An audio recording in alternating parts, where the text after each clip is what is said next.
So this will be the agenda for this evening. Welcome, which we just had. We'll give a overview of the homelessness and the programs in the city of Glendora. We'll talk about private property with Captain Egan. We'll talk about services and programs with community services and with our partners that are here this evening. We'll talk about health risks very briefly, and then in closing, you can ask as many questions as you want. So we have another mic, and I may entrust Joe to help me out here and pass along the microphone. Yeah. So really quick, an overview. So you will see this slide a couple times tonight. This is the information that you can find on homelessness in an email that you can send to us. This email address goes to multiple people, including myself. So if there are questions, I can assure you they will be answered. So our current homelessness count in Glendora is about 65 people. That comes from an annual count in January of every year. It is all based on statistics and something called service provider areas. Ours is basically Azusa heading a little bit south towards the eastern border of Los Angeles County. We believe there are actually more homelessness people in the city of Glendora, or more homeless people in the city of Glendora that are not sheltered. And we are hoping in the upcoming count to be able to do a little more accurate job at counting. We know in Covina and Azusa, for example, they saw almost 100% increases from 2018 to 2019. And I doubt when people are moving around, they stopped at the city's border and said, no, that's not going to work for us. So we know that's probably a little low. So the city has a strategic plan on homelessness. It was adopted in June of 2018. There are three main goals and objectives associated with each goal, but the goals are mostly to improve the community engagement. One of the items tonight and through the other presentations we've had, increase income at those at risk of being homelessness and those that are homelessness, job programs, things of that nature, and also explore access to housing. So if you go back and watch the September video or look at the PowerPoint presentation, we talk about all the different types of housing by state law mandate. In the city of Glendora, there actually is authorized areas where emergency shelters could be built largely along the Grand Corridor. And in May of 2019, in order to make the city more competitive for grant funding that was out there, we adopted a shelter emergency resolution. So the homelessness plan, when we did all the estimated costs, cost about $4.1 million over the next 18 months. This is an unfunded figure. As part of the Measure H grant funding, the city got $50,000 to come up with the strategic plan. When we began to look at staffing costs, overtime, contractual services required to implement the entire plan, it'd be about $4 million. We do receive some grant funding through Measure H. There are two grants that we've been awarded. One is with the cities of West Covina, Azusa, and Gordy. And the other one where the lead agency is Glendora, San Dimas, and Laverne. On the agenda for next Tuesday will be actually the MOUs to approve to allow us to have access to this funding. So with some of this grant funding comes the contract personnel and help, people that will go out to the homeless community and try to offer additional services and housing and motel vouchers and a couple other items. If you have specifics, Debbie would be more than happy to answer them for you. And then from a regional perspective, in the San Gabriel Valley, Senator Rubio, through the state's budget appropriation process, provided the cities in San Gabriel Valley about $5.65 million. We're currently talking about how that money will be allocated and what for. Additionally, there was also SB 751 by Senator Rubio, which is a housing trust fund. And we are currently in the process of discussing how and what that will do. In addition, at the County Board of Supervisors level, the San Gabriel Valley COG got $1.5 million to address homelessness for innovative solutions. All of these topics are all being handled right now at the COG level on how to best allocate that funding. So local funding. Our homeless liaison services are within community services. Our cleanup with encampments or other areas we have to clean up are with public works. And the city council recently authorized, in addition to all the current police overtime patrols and special programs, a dedicated the community impact team, which is 3 additional officers that were added. So, and that's just not homelessness, that's all community related items. These are officers that are boots on the ground of sorts that will walk in the business communities, that will walk in some of our high traffic areas and address quality of life related concerns. So really quick, we get a question a lot is how do we end up here today? It seems to have happened overnight. Homelessness was never in Glendora, we never saw people, and so on our website, you can look at all the case law that cities are currently dealing with. The item that you will probably hear the most is Martin v. Boise. And what Martin v. Boise says is a Ninth Circuit Court ruling that says, if cities or counties or other local agencies do not provide shelter, you may not stop people from camping on any city-owned property. Right-of-ways, sidewalks, parks, trails, streets, you name it. So these other lawsuits that are associated in Orange County are cities that were sued pursuant to this court ruling, and some of them have entered into agreements to provide sheltering for their homeless population, somewhere between 50% of the total people and 100% depending on the agency, and also Carl Mitchell versus the City of Los Angeles. And according in that specific case and other related cases, basically is how the city has to handle materials that come from homeless population. If you find things that you come across, for example, the city must store items for 90 days, and depending on the types of items, they're stored in the police department or public works. As it relates to our interaction from a legislation standpoint, starting all the way back in the 1980s, we had a defunding of mental health, both at the state and federal level. Many of you have seen this alphabet soup down below. You've heard 109, 47, 57, and these impacts are our jail system, who goes to jail, and also part of the other issue with these is that with more people that are back out on the streets per se, there's not enough resources for them to have to better their situation. So all of this has combined with a really over the past 30 plus years into a situation that is very difficult. There are more questions than answers. Again, this didn't happen overnight. The solutions that we talk about will not be fast, and many decisions will be difficult. At the September workshop that we had, this is one of the slides that was here. And so, as always, when we have these conversations, we always assess feedback. We will try to find targeted solutions as best we can, and we're always looking for funding opportunities. There are some of these objectives, examples. It's not a comprehensive list of items that could be coming before the City Council, including, you've seen a lot of news recently in Los Angeles, the city, and at the county level about high fire hazard severity zones and fires that are started in those areas.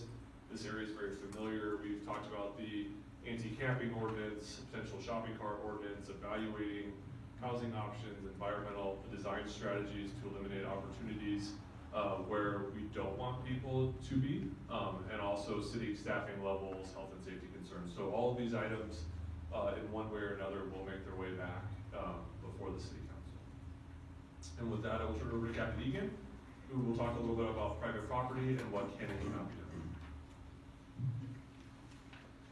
Good evening, everybody. My name is Matt Egan, Captain at Glendora PD. I'm going to talk pretty high levels here, not location specific, because each one of your presumed businesses, if you're a chamber member, has probably a different footprint, is in a different shopping center, and may have different private property versus public accessible property boundaries. But as a high level, we can talk about it. First things first, we have to remind ourselves that being homeless is not illegal.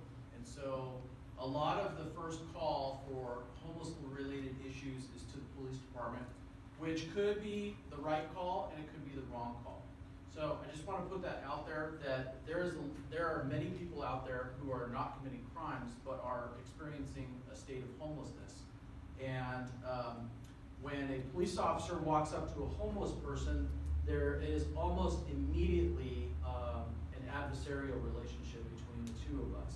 And it's built on years and years of mistrust and years of confusion about what's legal and what's not. And typically we respond, we're always going to respond when someone calls, but we respond when there's a problem. And our solution to problems is usually handcuffs. And handcuffs are kind of counterintuitive to homelessness and homelessness not being legal. So just want to put that out there, that it's a perspective that is important to talk about. that we teach our police officers to be cognizant of. We are going to respond. We will never not respond. But we're going to respond in a different manner than we have in years past with this in mind. So, homeless person on a property. So, just like I started to say at the beginning, if a particular business, I'm just gonna grab one business. So we're gonna say Stater Brothers at 1800 East Route 66. Now, Stater Brothers at 1800 Route 66 has strip mall businesses to the right and to the left, nail salons, what else is out there? Donut shop, there's Thai food, there's a vitamin store, cleaners, our favorite sushi restaurant. You know, all of those things in that shopping center, where people come, where people go, where they congregate, where they eat outside, where it's a community location, not a stop and go, not a 7-Eleven, not a standalone business such as Sam's Club. So when you look at it from a perspective that if you own a particular business and that business has a boundary line around it, we have to be cognizant of, if you have this storefront, but you're in a strip mall and you're with, 19 other businesses and a supermarket and several other businesses, there could be a problem in enforcing the private property trespassing laws for a homeless situation.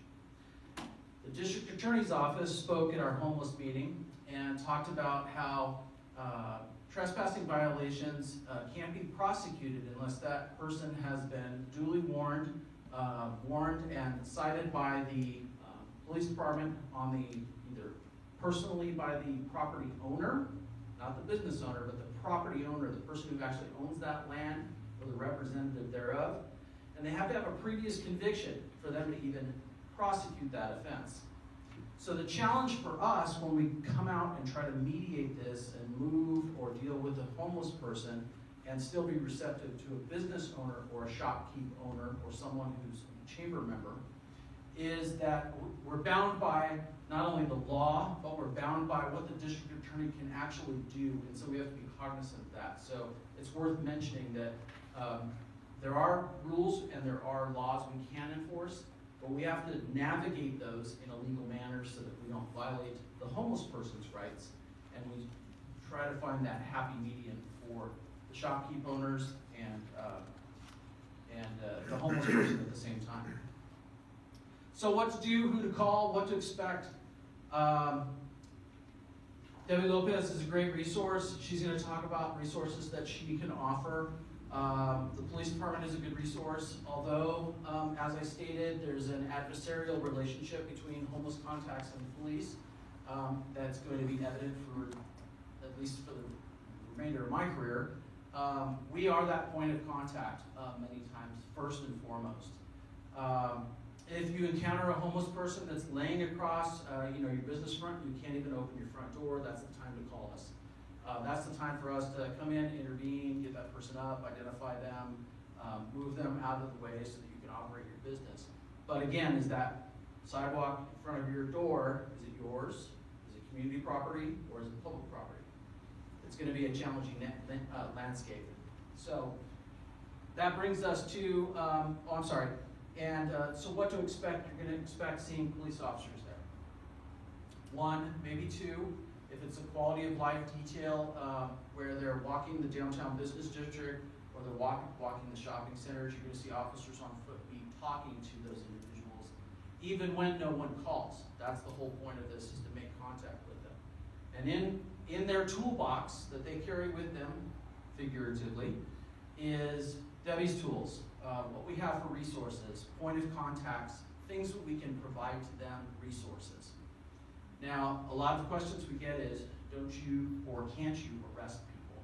Well, number one, we can't arrest somebody for being homeless. Not going to happen ever. We arrest somebody who we contact who's homeless, who has a warrant. We could, but it might not be the right thing to do at that particular moment. The right thing to do at that particular moment might be to change our thought process, send them to Debbie or to services that we have available to us, and look for the long-term goal, which is getting them out of the situation they are now, Arresting them on a warrant, take them into jail, is gonna displace them for about 3 or 4 hours, and that's about all. So the long-term solution is the end, the long game, looking for services and moving them through the process with the coordinated entry system. As shop owners, as landowners, as storefront shops, there are a lot of things that we could do called CPTED, which is Crime Prevention Through Environmental Design. Simple things as in lighting, simple things as in if you have a planter in front of your business where your plants are maybe dead and it's now a shady spot for homeless to land on the backside of and rest themselves. Find creative ways to make your business front beautiful, but less attractive for those who want to stay there. Your proprietary goal is to bring business into your shops and increase your sales and have a good customer base. And there are ways to provide lighting, to provide landscaping, to provide access to your businesses that are fully within your scope to do, which discourage people who want to hide in the shade or rest from the sun or whatever you need to do. Proactive and attentive as business owners, as community members, even some of us as residents, need to be attentive and need to be proactive. When we see someone who is homeless behind our business, Gary Menu's shop, 200 North Glendora, very simple. Storefronts on the front, generally no issues, but behind is dark in the evening. There's dumpster areas, there's enclosures, there's nooks and crannies, for businesses both south and north. Be proactive, be attentive to your neighboring businesses, and report those things to us if we need to go out and check those people if you find somebody in there. And last is being patient. Being patient with us, the police, knowing that we have a challenging legal landscape to maneuver, dealing with homelessness. Be patient with the homeless individuals that you're encountering in our area. We're working very hard, you're going to hear with Debbie, to get them the resources they need so that we can curb where they're going and send them in the right direction. And be patient with the city that we're doing our best to secure funding and to look for additional resources to address this problem. Okay?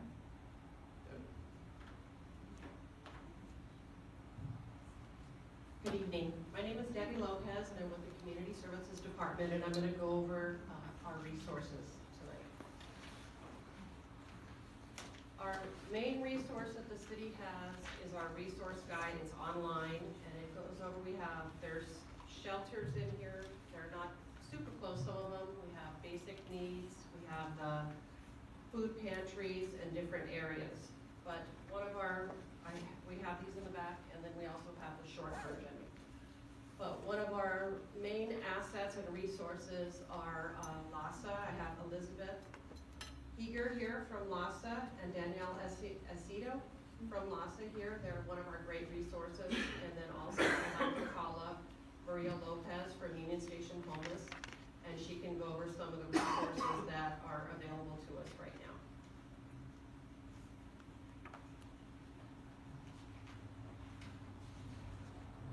Hi everyone, my name is Maria Lopez. I am the Associate Director of Access and Engagement with Union Station Homeless Services. We are the lead agency for the coordinated entry system here in San Gabriel Valley. We mainly focus in single adults and families with children. The coordinated entry system, I'm sure you guys know about that, but that is the system that we utilize through the Los Angeles Homeless Service Authority to help ensure that folks who are experiencing homelessness are getting connected to the most available and proper resources. Usually through the coordinated entry system, this is how folks get connected not only to interim housing, which most of the time is shelter, to different programs like prevention, problem solving, rapid rehousing, and permanent supportive housing at different rates. So we all use the coordinated entry system to make sure that folks are getting connected to appropriate services. It is a process, it doesn't happen overnight. Unfortunately, that's something that it's not feasible, especially in the San Gabriel Valley.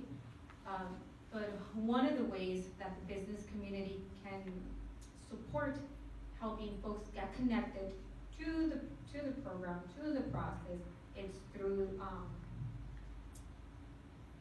Alley Hop.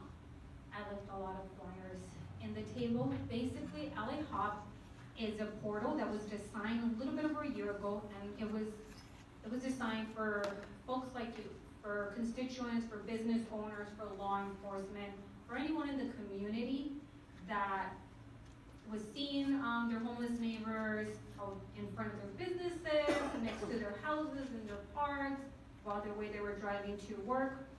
It was a tool so you can then submit an outreach request without having to call, without having to call your city manager, your law enforcement, without going to LASA's website and being, who do I contact to make sure that this person or this individual or this group of people get connected to services.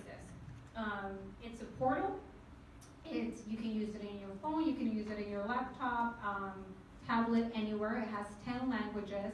It would take you less than 5 minutes to use this portal. We don't need to even know the name of the person. We don't need to know a specific address. As long as there's a cross street, as long as you mention the description, that's all we need. We encourage folks to submit their information by submitting your information. You as a business owner, you will then be able to get a notification. So you will be able to get a notification saying, thank you, we have received your Alley Hop request. We will be deploying a team. All teams must respond to this Alley Hop within 72 hours, which is usually 3 business days. Here in San Gabriel Valley, we have outreach from Monday through Sunday, so 7 days a week. Once an outreach team is deployed, they will update the ticket. And again, if you leave your information, such as your email address, you will get an additional email saying, thank you, we made contact, or thank you, we were unable to make contact. Can you please provide more information and enter another request? Or actually, we're already serving that individual. Thank you for letting us know. Or maybe it was an unsafe situation in which we already would have figured out something with our law enforcement partners and how to eventually pursue that. So it's easy accessible for you guys to put this out for our teams then to respond, and you guys will also get a follow-up. In addition to that, all the teams that are part of Alley Hop are not only generalist teams, but they're also teams that have different specialties, like multidisciplinary teams who have a substance use specialist, a mental health clinician. We even have one team that has a nurse practitioner involved, so it's where the medical services are coming along, which is usually pretty neat. And we also have with Department of Mental Health, they're also part of Alley Hop. So it really does allow you to make sure that we know that these people are out here in your city, and then we can then go do something about it and start slowly. Again, it doesn't mean that that person is going to be out of the streets or out of the front of your business right away. This is just the first part of getting someone connected to the coordinated entry system, which is usually a very, very great key. And Sean, would you like to provide? I'm from Union Station also. Sean Murphy. Thank you very much. Good evening. Sorry I'm late. I barely made it here. About 2:10 freeway. Anyway, thank you for having us. And I guess I want to just spend a few minutes. I want to start by just affirming and acknowledging the frustration that all of us have as a community with folks who are having to sleep on the street and live on the street. And I guess the part that I would like to cover, or would want to cover, is around the idea that there's something more that people who are homeless can be doing to change their situation, because I think we all have become so frustrated with this idea that we keep thinking, you know, that if folks would just accept the help that's out there, they could get off the street. And for we who have been doing this for a long time, we found that that's not actually the case. It's not just as simple as accepting the help, because oftentimes the help that exists is so complex and so barrier-ridden that, you know, myself living in a home and having resources, I would have a hard time walking through some of these systems and processes when you don't have a place, a foundational start, or a place to kind of headquarter yourself from. To walk through some of these systems is really challenging. So we tend to think of substance use disorders and mental illness as being a root cause of homelessness. And we like to think that those are really kind of symptoms to larger systemic and structural issues that exist. It wasn't as if, you know, we've had this problem of homelessness in the way that we have it in the country, in the county of Los Angeles, for about 50 years or so, and it wasn't as if 50 years ago people started making worse choices than they had ever made before, and that's why we have that. There were a lot of breakdowns in structures and systems and support that not only created this issue in the way that we're experiencing it today, but are also still broken and perpetuating this issue. And so that's why it's been so challenging to help folks get off the street into housing. And so there's several myths that we like to talk about. One of the biggest myths is that people would prefer to live outside or prefer to live on the street than accept the help that's available. And that's one that we hear a lot. And I'll say that I've been doing this work for 16 years at the street level and the direct service level, and I have yet to meet someone who didn't want to be inside, who didn't want their own apartment, their own kitchen, their own bed to sleep in, their own bathroom. I think that what has occurred is that we haven't been able to offer folks real housing. For the longest time, our solution to homelessness was emergency shelters, and we built a huge emergency shelter system here in the county of Los Angeles to address it. And basically the idea was you could go into the shelter and jump through some hoops and hopefully get a job, and then you would be able to go out on your own and afford market rate housing. Number one, I can barely afford market rate housing myself anymore. And number two, that system worked really well for folks who could jump through those hoops and didn't have a lot of attendant conditions. And so it worked for those folks who could do that, but it left behind a whole lot of other people who had more complex challenges and couldn't show up in that type of a setting and couldn't get a job, or if they could get a job, maybe they couldn't hold it. And because of that, people languished on the street for years, and then years turned into decades, and then the housing crunch hit, and people were losing their housing at higher rates than ever before, and we ended up with thousands and thousands of people on the street, most often through no fault of their own. And even if we were to blame substance use issues or untreated mental illness for some of this, in a country, in a county as rich with resources and political will as ours, there should never be an instance where a mental health crisis or a substance use disorder results in someone coming into homelessness. The fact of the matter is that if you're on the street and you're having mental health symptoms and you would like to address those and get medication for them, which a lot of folks do, the process by which to do that has you go into an orientation at a community clinic. That's if they have availability in their clinic. You have to sit through one of those. You have to come back and do eligibility requirements, income requirements, things like that, speak with a therapist. If you can jump through all of those hoops, you're then given an appointment with a psychiatrist anywhere from 30 days to 3 months out. So that's the process that exists in 2019 today. And again, think, if you're on the street, if you're sleeping in a bush, you don't have access to transportation or phones and things like that. That's really hard to do, especially if you're symptomatic. So part of what we're doing is helping people walk through those processes, and we're showing up in the ways that they sometimes can't until they can. The same is true for treatment. Substance use treatment is really challenging to get into. For the longest time, it was about a month and a half waiting list for a detox bed.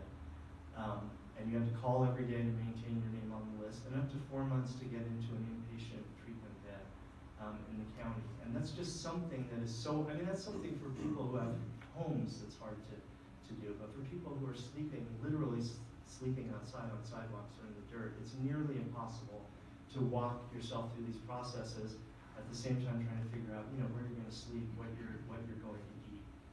So we have really broken systems.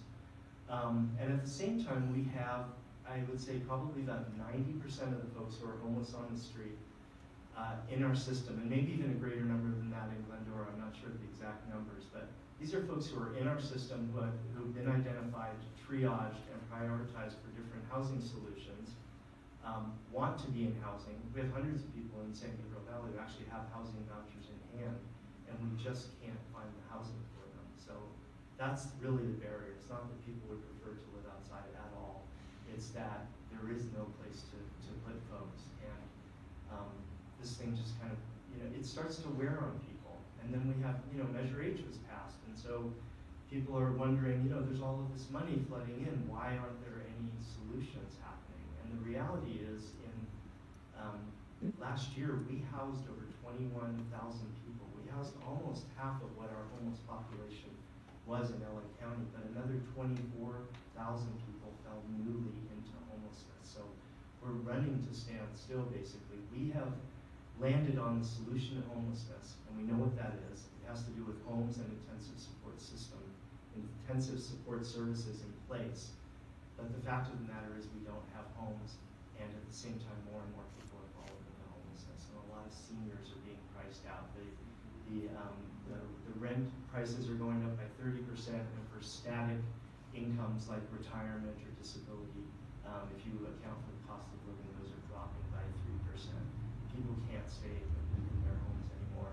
And then you have folks who may acquire substance use disorders as a result of the trauma that is homelessness, right?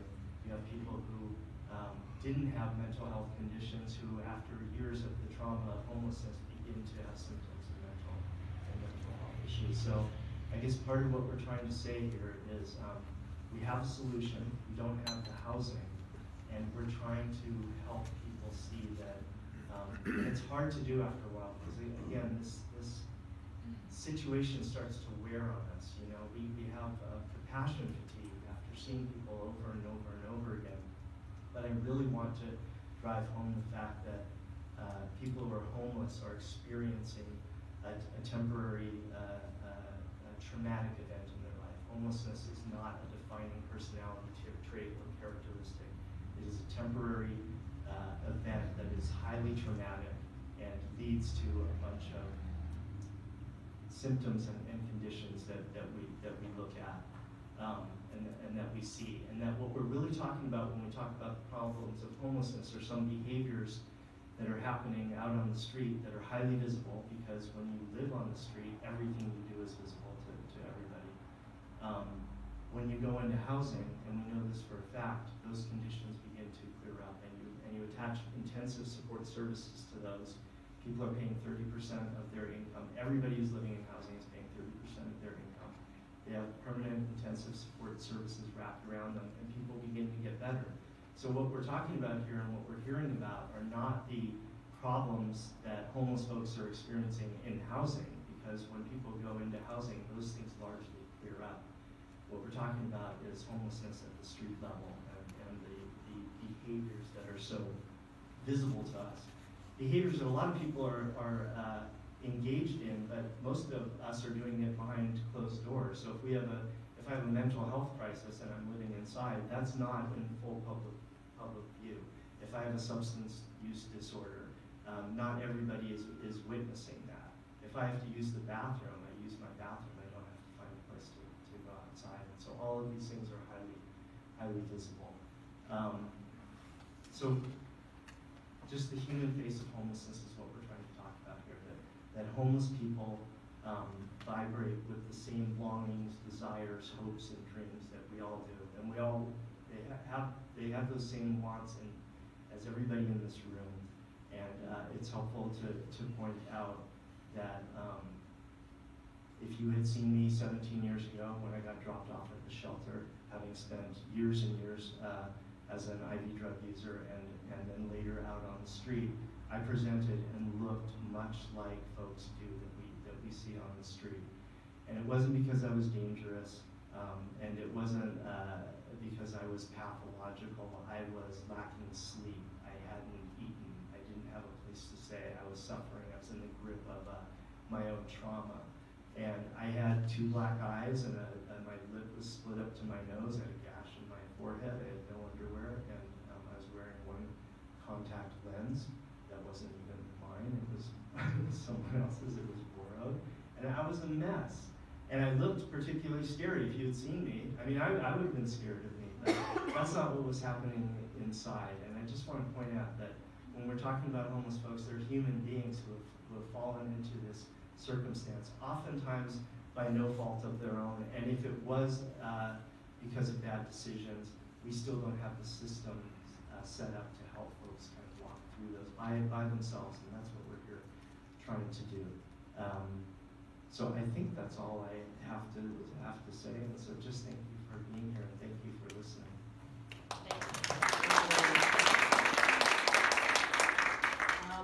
I'm going to go over how you can get involved. So we have lots of different ways. You can volunteer.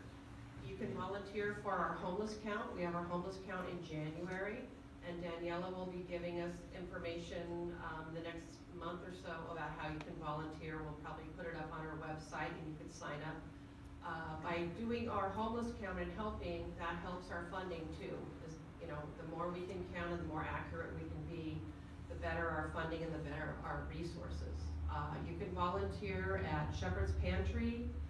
They are online. They're on Arrow Highway, and you can also donate to them. If you have any questions, answers, you can email me, Adam, and several other people at homelessness@cityofglendora.org, or you can call us. It rings directly to our lines, 852-5200. I'm going to go over a couple things about who you should call when you have, you know, just general questions. So for general questions, what services can be offered, or if you want to get involved, again, homelessness@cityofglendora.org or 852-5200. Also, I know you can go through LA Hop, and they don't happen fast, but it's a day or so. It works. But if you have any general questions, if you call the 852-5200, I typically can try and walk you through some things, or if you're having problems with someone, I may already know them, or my staff may know them at La Fetra, and we can try and help you out there too. For questions and concerns for police department, emergencies always, if you feel you're in danger, call 911. For trespassing, call their general line, the 914-8250. Park and ride, the public safety and enforcement issues, highway patrol, maintenance issues, you'd have to call Caltrans. You can call us at our general number also, but I really would encourage you to call the numbers directly, because sometimes we may not get all the information that they may require to actually put your request in, or they may be able to help you with answers, like maybe they're already working on it, or there's something happening in those issues. So I really would encourage you to try and call them directly. We have the number for Metro, Gold Line. For animals, Inland Valley Humane Society, they're very resourceful, and they'll help you right away also. So, health and safety, Adam? All right, we're almost to the end before you can ask all of your questions. One of the questions we got from Joe was health and safety impacts. What are the health and safety impacts in the city? To be quite frank, I don't have a specific answer for you. There are health and safety concerns, not just in homelessness, but many other attributes in life. I think oftentimes we do confuse drug use and homelessness as one. And so from a city standpoint, anytime that we come across an encampment, we go out and try to provide as many services as we can. We work with our partners and we do a cleanup if there are health and safety risks. Additionally, you've noticed in and around some of the public areas, if there happens to be some potential health and safety impacts, we do clean those up ASAP. So we are doing the absolute best we can. I will tell you, when we adopted our 2-year spending plan, many of these items weren't in our budget. We just didn't know some of the severity or some of the issues that were. So staff works incredibly hard and with our partners to make sure that that is addressed. And so we've shown you 100 times tonight, I think, this email address. Please visit, please contact us. We cannot help out if we don't know if there are any issues. And with that, I will enlist Joe, if that's okay. Sure. Give him the microphone, the dangerous part of the evening where we hand off the microphones.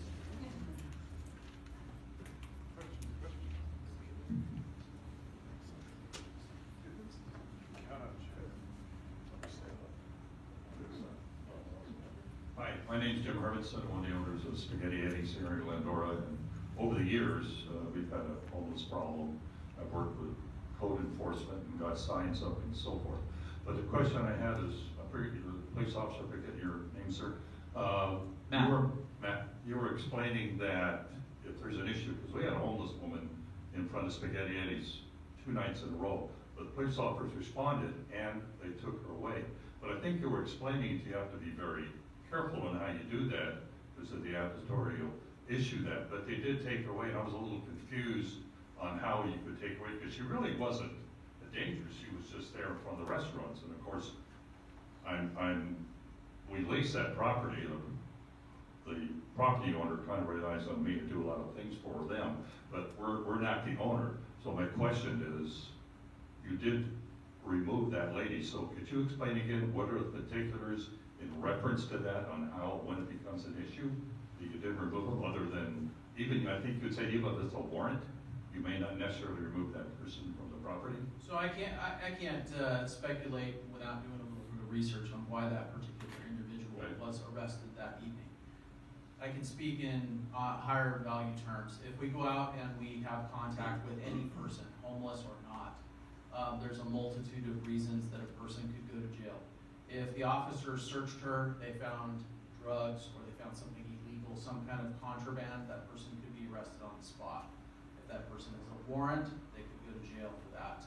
If it's a trespassing violation, most likely the officers on the scene, if the business is open, are going to make contact with the business owner or the representative of that business and you're going to be required to sign a private person's arrest form to follow this person and this prosecution through the court system. We don't own that property, you do. Right. And so the legal owner of that property has to follow the prosecution of that individual through the court system, not me as a police officer. So I can't speculate why that. The other one that I didn't even go down that road is she might have been detained for a mental health evaluation as well. That's always a likely outcome, but again, I can't quote on it. Okay, well, thank you. You're welcome, sir.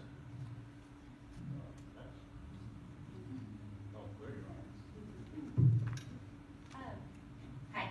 So just kind of a general question.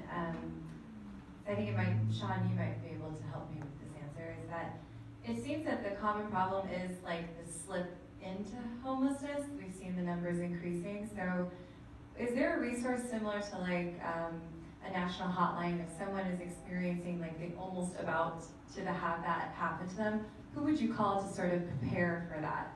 What resources do they have?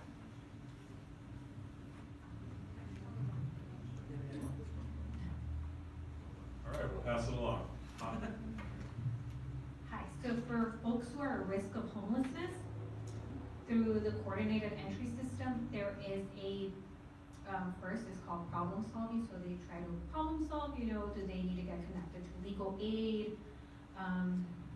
Do they maybe just need this one-time assistance, maybe if someone, older adult, in a fixed income, needs to connect their equipment to the electricity, so it's either paying electricity or paying rent, so we call that problem solving.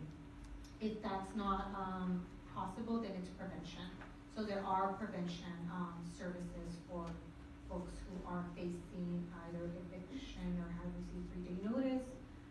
Not only is this for everyone, for transitional age youth, for families, and for single adults. So there are those resources available, through the coordinated entry system. Thank you.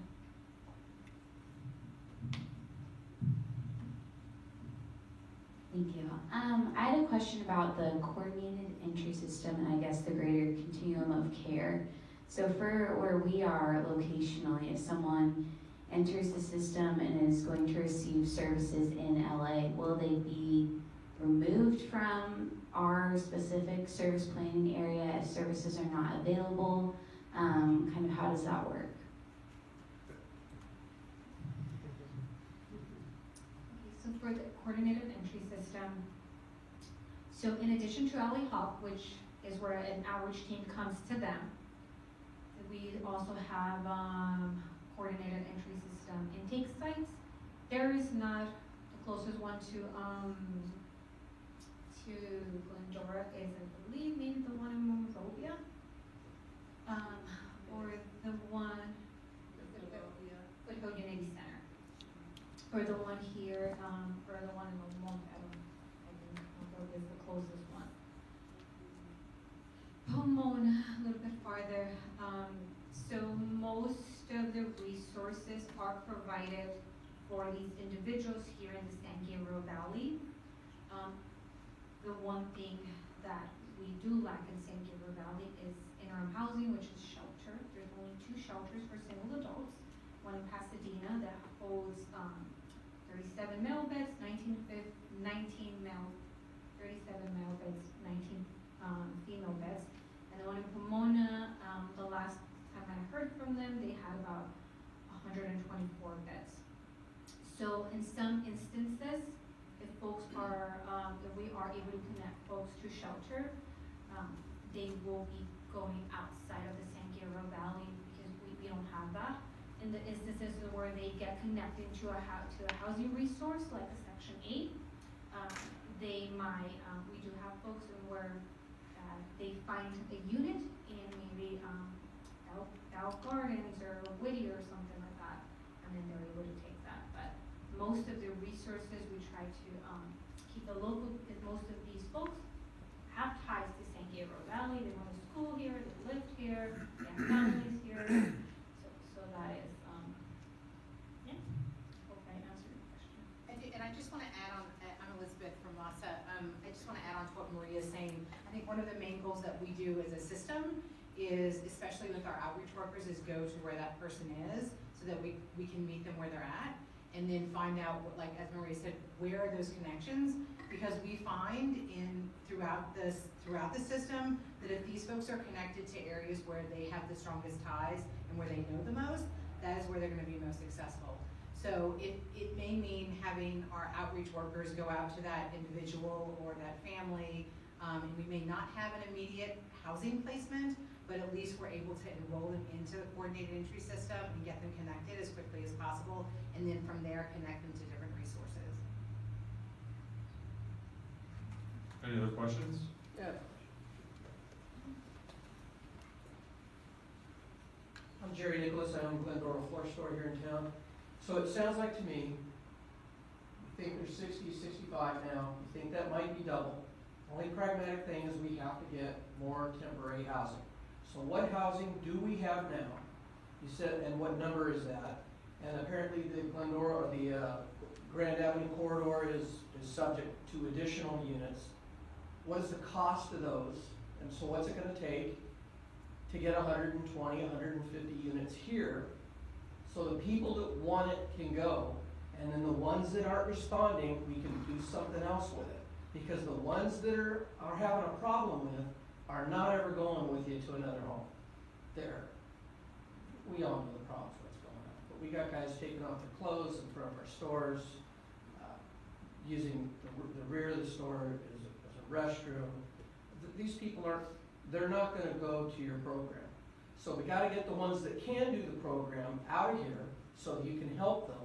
And it sounds like that number you're shooting for is around 120, 150. So what is it gonna take to find those locations? So if I can, Jeff, you're up.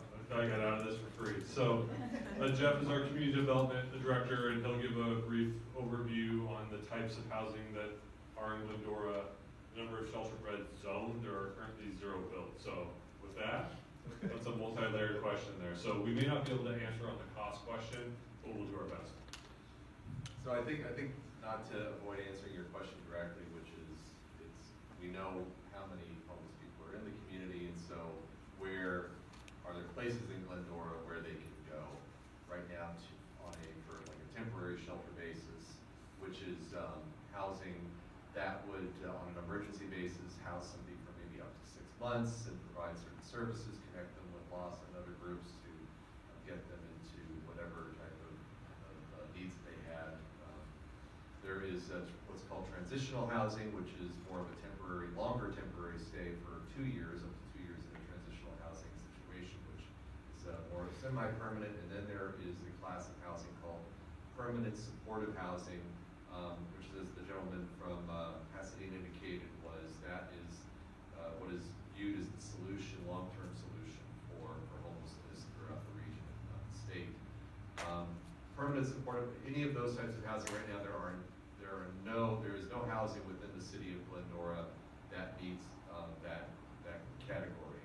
That is either funded by the city or any other government entity or nonprofit organization for the community. There are places in the city that have been designated for emergency shelters under state law. Every city, pursuant to its local general plan, has to designate some areas for up to a certain number of beds. And so there are a couple of areas that are designated to provide up to 20 emergency shelter beds within the city of Glendora. Those areas are located on Grand Avenue. I would say that the city doesn't own those properties. Those properties are privately held.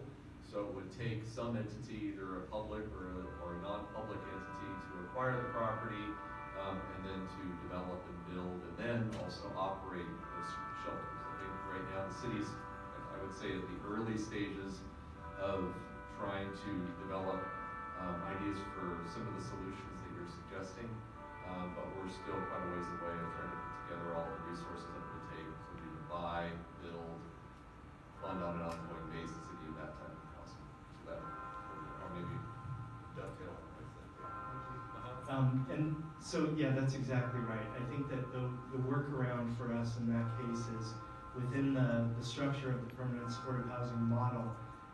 We have 2 ways of doing it. One is what's called single site or project based, and that's just what was described there. And the other is called the scattered site model, and that's where we take a housing voucher similar to a Section 8 voucher and help folks who are chronic and vulnerably homeless move from the street into a unit in a regular apartment building. We follow them in and provide all the intensive support services, and that's a good solution. It's highly effective. Using that model, we have a more than 96% retention rate in the city of Pasadena, where we're doing it really well. It's a solution and an intervention that people thrive in. So it really is about getting folks off the street and into their own place and providing the proper supports, and the supports that stay in place and don't just leave after a period of time. So we're with folks for as long as they need us. And I just wanted to kind of also acknowledge that second part of what you were talking about, where you describe a kind of subset of folks for whom these interventions might not work. And I think a lot of folks in this room would be surprised at how well what I just described does work, even for folks who seem kind of that far gone.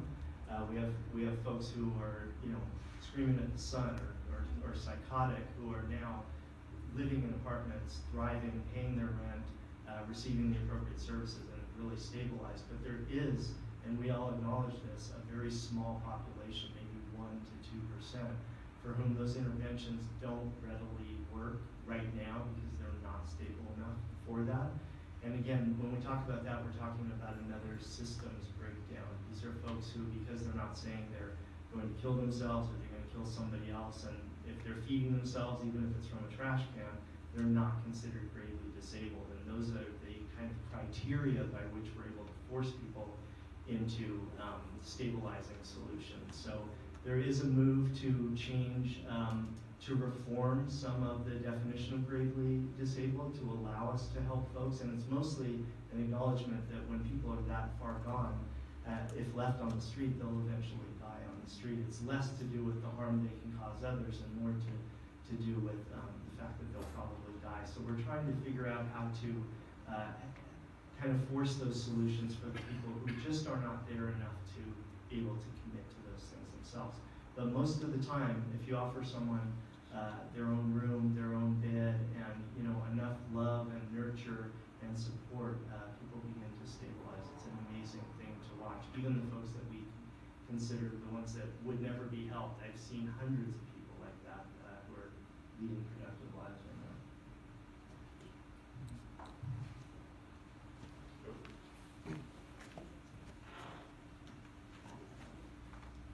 My name is Andy Drix, and I'm the director for Art Center located at First Vision Church in our village area, in the corner of Medora and Bennett. And so my question is, Jeff, so as I understand, currently we have no housing resources for homeless. Is that accurate? I mean, for shelter. Within like the we city's don't have- boundaries, Within the yes. city's Within the city of Glendora. So just to kind of follow up on your question. And so I guess, is there any projection as to when we will have housing? So there's a couple elements to take into that, talking in generalities. So first, what we're talking about is the current zone emergency housing is 20 units.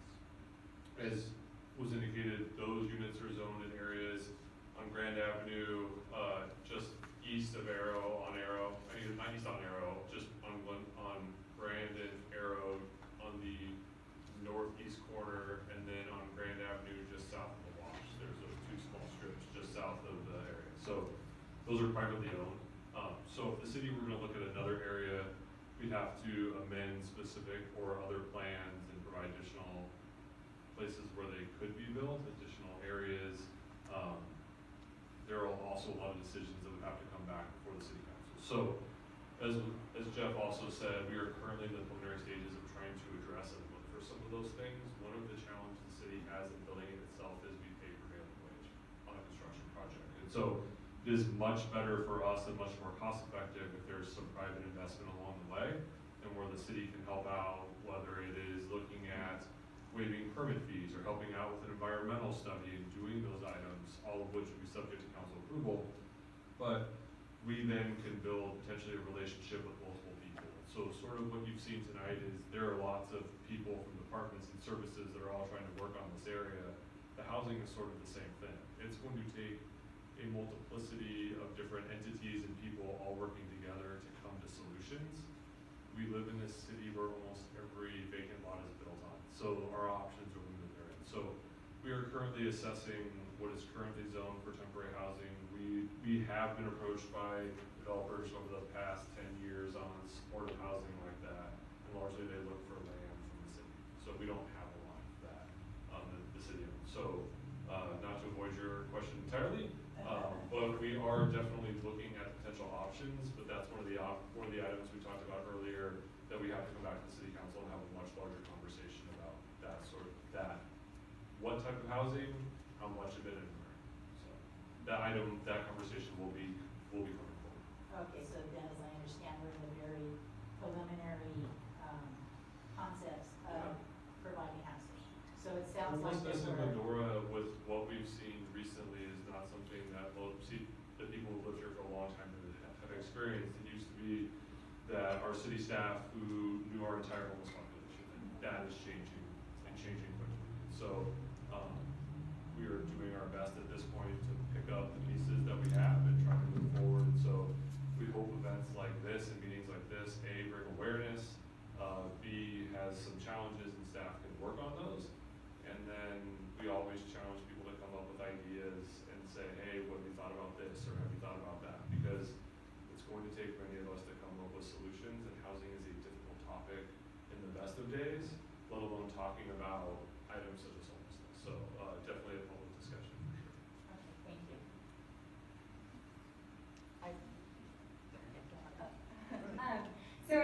You had said that there's going to be a census check in January.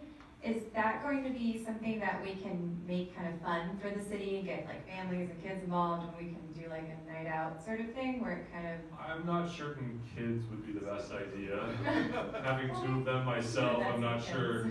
But definitely we are looking at creative ideas on how to get more people involved. So we're working with Cal Poly Pomona even to have some students that are part of their urban planning department or area. We will take as many volunteers as possible to go out and search. And so it's one of those areas where we're driving up and down various corridors or getting out of their car and walking around, and the better count we have, the better we're able to tell who our homeless population is, and the better data we have makes better decision making. So one of the challenges though with the count is that if we see a car, we know there's people in there, it's all based on the metrics in our service area on how many people are actually in that car, what is the makeup of that person. One of the great things though with Lawson we have recently is the updated count on everyone we touch. How many males, how many females, what's the general age group? And with that information then we can come to the council or come to the public and talk about how we make a better decision. Hey, this is our target audience as it relates to our homelessness population. We need to be looking at some of these potential solutions. So yes, we'll try to make it as fun as we can. If you're interested, talk to Debbie. But it definitely, the more people, the better. Absolutely. Any other questions? I have a two-part question. One's for the captain. You touched on it briefly earlier about 5150 hold, how that process works. Yes, sir. And if you can maybe talk a little bit more about that. And the second part of my question, maybe Karen can address this, about the ministerial association, as far as what the churches can provide, as far as if they have empty space, things of that nature, temporary housing, if that's available by the churches. I know that St. Dorothy's has some room, things of that nature. I don't know what they can legally, can't do, particularly because there's children around, things of that nature. Maybe we can speak about that as well, perhaps. To answer his question, 5150 of the Welfare and Institutions Code is the authority given to us as police officers to detain a person for a non-criminal mental health evaluation. It's split into three categories: danger to themselves, danger to others, or gravely disabled.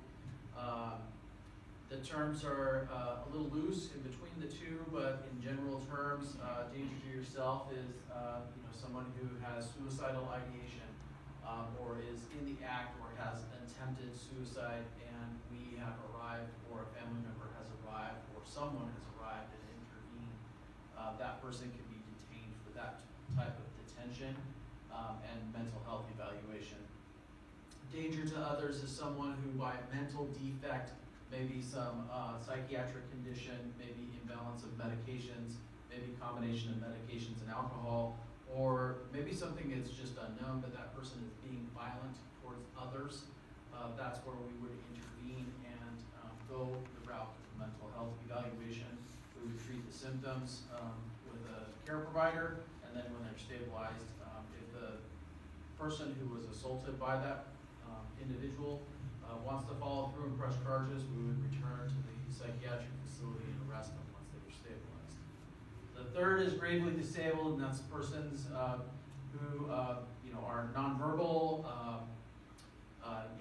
maybe clothless, walking down the street with the catatonic stare, and we really can't do much with them. Our goal is to detain them, clothe them, put them in a setting where they can get nourishment, mental health, and bring them back to whatever state they were originally at. But those are the three tools that we can use under that code section. So, like I said, it could have been spaghetti eddies, it could have been that scenario, I don't know.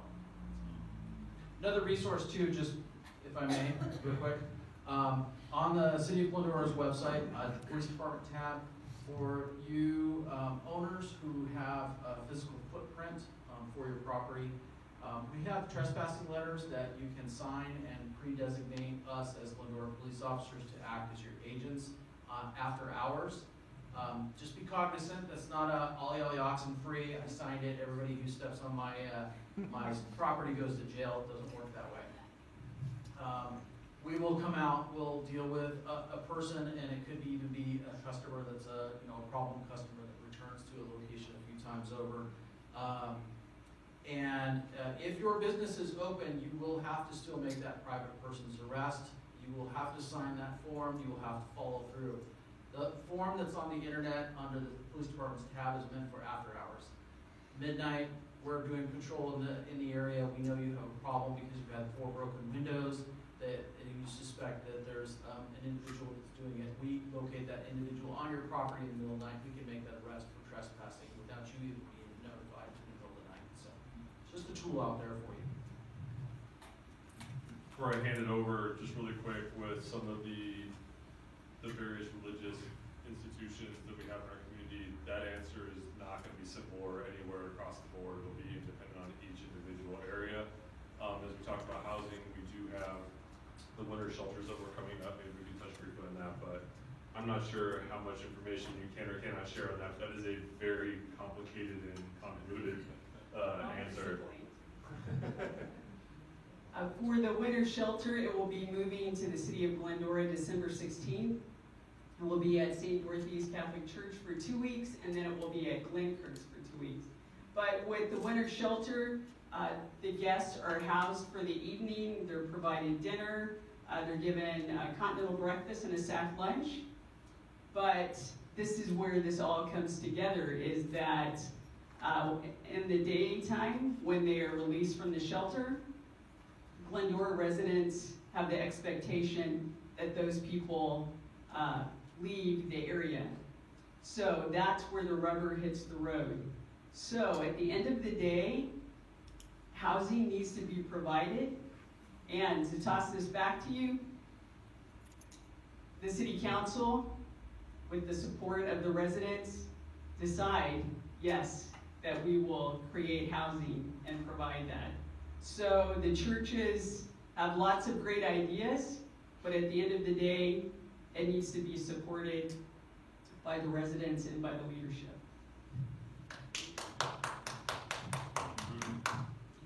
Any other questions?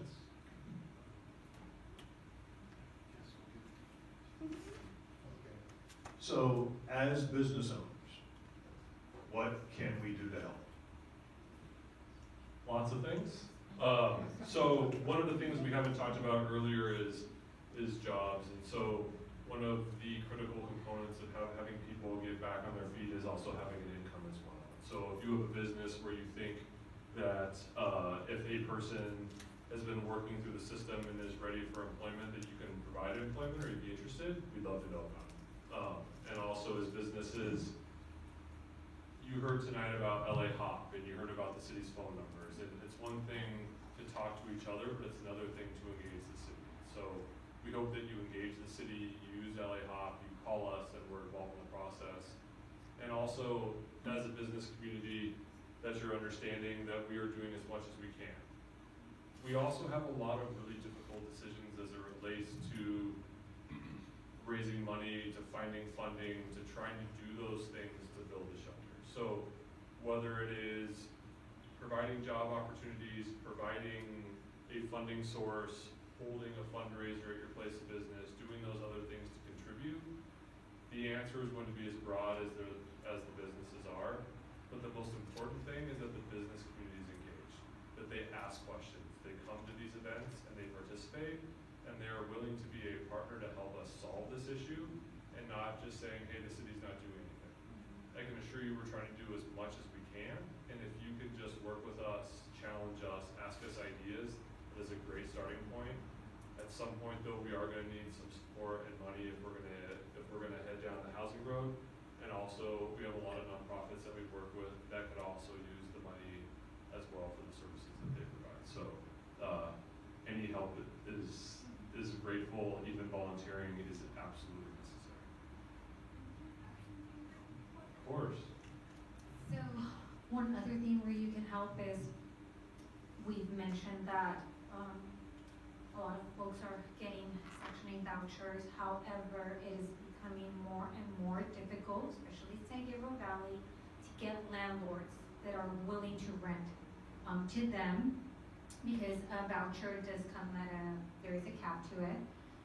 The vouchers are through HUD, so it's federal. So a lot of landlords are opting out from renting to folks with Section 8 vouchers because they could be renting it at a double price. They could be renting it for much more. So just if you are a landlord, if you have other folks that own land that are willing, this voucher ensures that you do get your rent. So that's definitely something that we've been struggling for the past year. We've been getting more and more folks connected to a voucher, which is a really, really, really long process. However, now we're just we're struggling, and we even go outside of San Gabriel Valley, but just kind of like what Elizabeth said, they are from this community. So if you have that, that's really that's also a really important key. And then just a lot of cities in San Gabriel Valley are in the preliminary phases of looking at different either interim housing or permanent supportive housing or different things. And if you guys all support that, that's really good. And the city of Alhambra, they just passed like the 20, it's not that big, but it's good, 20 units that they will be building in their city. So even if it's something small like 20 units, all this 34 plus incorporated areas of San Gabriel Valley all start to do something like that. I think that's really beneficial and very helpful. If I could just make a comment on what you just said, I am in real estate. I have a property management company, and I'm a landlord. And I will say, in case anybody is watching this, Section 8 pays market rent. It's not a discounted rent, so anybody that signs up for Section 8, they get market rent. The rent is guaranteed, and the condition of the property is guaranteed by the county if there ends up being any kind of issue. So it's not a detriment to landlords. However, to qualify for properties to qualify for Section 8 can be a bit cumbersome, and that is something that we can really get the county to work on. But as far as financially, there is no disadvantage for a landlord renting to Section 8 tenants. Any other questions? Did you have a question? Saw a hand go up a little bit. Yeah, I don't need a microphone, I'm really loud. Okay, thanks. I'm Lila Sullivan, I'm a customer relations manager over at Toyota of Glendora. So our issues aren't mostly anybody outside us that is using our inside facilities, which normally is not an issue. A lot of them, they don't come on a regular basis, but especially around this time of year, they are coming in using the facilities, curling their hair, charging their cell phones, and that kind of thing. And they're very top, this is our head receptionist, they talk to her all the time. So should we engage with them and ask them, who do we call first? If they want help, mostly the ones coming in don't seem to have mental illness, they're just having a very difficult time. So who's the first point of contact so that we can help you? Okay. Who's So I also got very so many talkative. numbers, She so loves to many. talk too, so. Okay. Yeah, you can call the 852-5200 number, and I can talk to you. Okay. My name again is Debbie Lopez, and I can help you. I can talk to the person, I can get them hooked up. So that would be almost instantaneous, because sometimes they come, they leave, we won't see them till the next week. It's not like they're there every day, so it's hard to, but at that point, when they're engaging with her and talking with her, she's keeping extra tennis shoes and socks and things in her desk to help them out, because they'll come in barefoot, and it's gonna get cold, it's just a sad situation, but, so you're who she should call, and you can talk to them right away? Right away. Okay. Right away. Okay. Talk to them. And then other question I have is this LA, I keep wanting to say IHOP, this LA Hop, is that something that residents can use as well, or is that just, okay? No, it's for everybody. Okay. Everybody. And LA Hop works, so they come out, it's not immediate, like not that day, but they'll be out like the next day or the next day. So you could say, I see this guy on the corner of Foothill and Glendora Avenue every afternoon between 3 and 5, and he's wearing a black jacket and and, you know, green pants or whatever. And you give them a general idea where they are, about what times they're there, if they have any physical limitations that you can see or anything like that. So, you know, if they are more disabled, I think they'll probably get there quicker. But any information you can give them, and then they'll go out and they'll look for them, and they'll look around, you know, or we see them at the Civic Center or whatever. You give them a general idea, they will be out there and look at it. So, Great, thank you. but I can too. If I could just add one thing to that, the more reports that we have, the more information we know. Our partners that are here this evening are going out proactively to the hotspots in our area providing services. So that information is critically important for us. And then the next thing you know is people are being serviced without any calls being made, and that's also a really critical component. So at our last homelessness workshop, there was quite a bit of questioning on money and everything else. And I will tell you that the partners that are here this evening were also there that night, and they've come to the table anytime we've had a question. They've been there and they've been engaging with us, and so we're really thankful for the increased effort. So anything, if you let us know, we'll definitely take care of it. I just had a question, Leila brought that up, and we have that situation. We have that situation at the Art Center. We teach a lot of children there, and we do have homeless individuals. Some of them we know by name, and they're just like you're saying. They're looking for a place to charge their phone. You know, we got a Keurig out there and water. You know, hot in the summer, some water. We have restroom. You know, they're clean, and they're clean after they leave.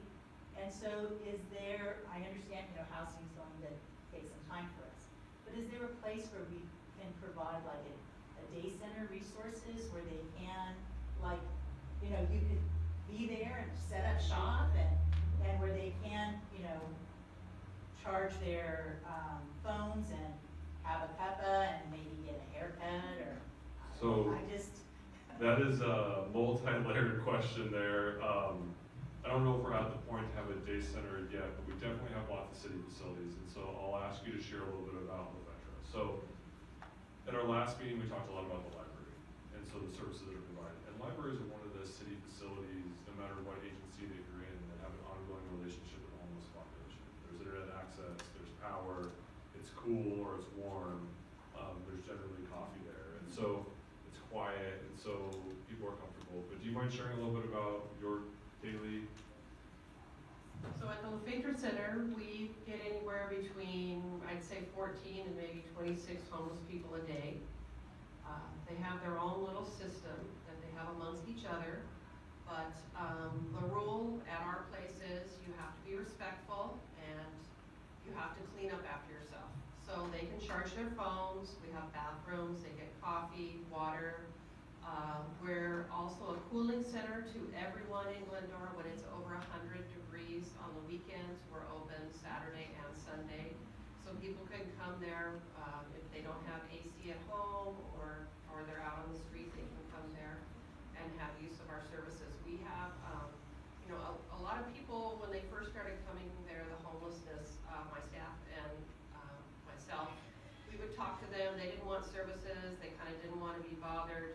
They were a little social, but they didn't want to be bothered. But after weeks or months of talking to them, we have been really successful. I feel like we probably had about 12 or 14 go into the coordinated entry system that absolutely wanted nothing to do with them. They were afraid and they didn't want to do that. And then it's kind of like one does it, and then they find out that loss is coming out and taking them to go to DMV to get their ID. And then a week later, they have another appointment. They come out and take them to Social Security office to get a copy of their Social Security card.